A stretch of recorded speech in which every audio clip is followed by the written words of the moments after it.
Okay, hey everyone, this is a video for all the vegans out there and vegan activists, and it's in regards to how to respond to the question of what can farmers grow, what plants can they grow, or what can be farmed in areas where cattle graze and livestock graze on the land, in drought prone areas, in areas that are harsh or arid, or areas that farmers claim, or some claim, nothing else can be grown.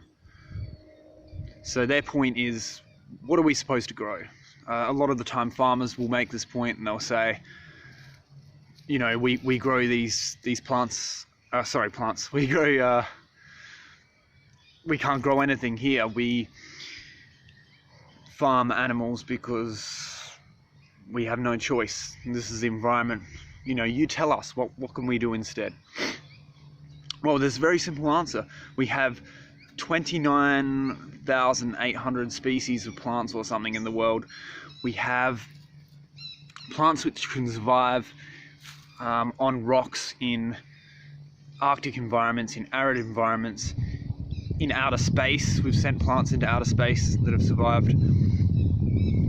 And we have, even in Australia, in Port Augusta, we have a company, which I'll link in the description below, which grows plants in Port Augusta where there's no fresh water, where it's very arid and where it's very dry, and it's all using renewable energy. There's no fossil fuels used, there's no fresh water.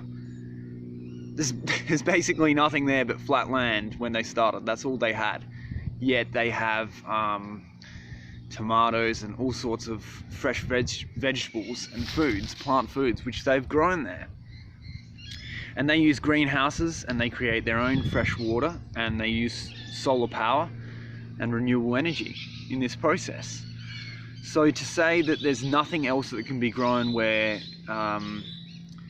cattle or animals are being raised for food is just absolute nonsense. So the best answer to that really is to point out examples like this place in Port Augusta. We also know that there's all kinds of other foods which can be grown in arid environments. Hemp, for instance, is an extremely drought tolerant, pest tolerant, and very hardy and robust plant. That's one example. There's so many others. And if we look at genetic modification, that's the future of farming. That's the Achilles heel in this argument that farmers and other people might make, because we know that everything we've got today is because of genetic modification. Cucumbers, for instance, look completely different, and they originated in India, I believe. And the first cucumbers were basically inedible. They were like spiky durians, they were like cactuses, they had very little fresh food in them.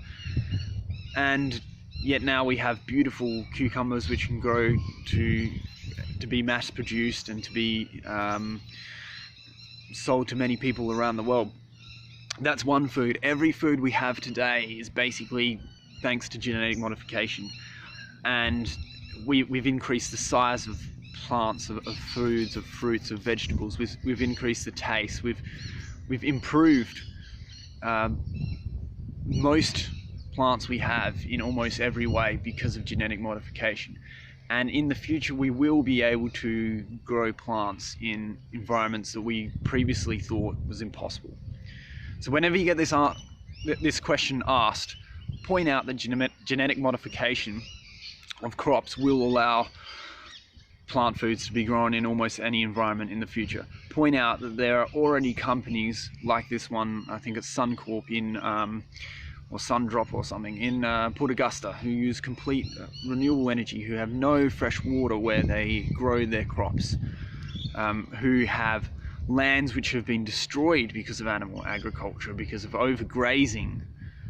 Point out the detrimental effects of overgrazing. Okay, so that's it. I'm going to leave lots of links in the description box below to some scientific articles and some websites that I've been mentioning, such as this farming company in Port Augusta. Let me know what you think, and I hope this helps you answer this question, which is sometimes asked by farmers or others who think that this is a reason that we can't have a vegan world. Okay, catch you later guys, until next time.